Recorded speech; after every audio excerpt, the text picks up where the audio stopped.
Pernah dengar orang sebut emas 99, emas 916, 18 karat. Tapi sebenarnya, apa maksud karat dalam emas? Karat adalah ukuran berat banyak kandungan emas tulin dalam sesuatu produk emas. Emas paling tulin ialah 24 karat, macam emas 999 macam ini tuan-puan. Maksudnya dalam logam itu, semua 24 bahagian adalah emas. Kalau emas 18 karat, bermakna ada 18 bahagian emas. Bagi 6 bahagian lagi adalah logam lain. Logam ini ditambah untuk menguatkan emas sebab emas tulin sebenarnya agak lembut. Selain karat, emas juga diukur menggunakan peratusan. Contohnya, emas 916.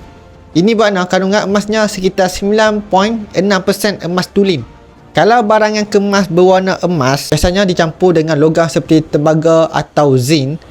Manakala emas putih pula biasanya dicampur dengan logam seperti perak, palladium atau nikel. Sebab itu, emas 999 atau 24 karat biasanya digunakan untuk simpanan gold bar macam ini. Manakala emas 976 atau 18 karat lebih sesuai untuk barang kemas. Jadi dah jelaskan penjelasan saya. Kalau tuan-puan berminat nak simpan emas 999, tuan-puan boleh isi borang biru di bawah ini. Saya akan guide tuan-puan sebaiknya. Semoga bermanfaat.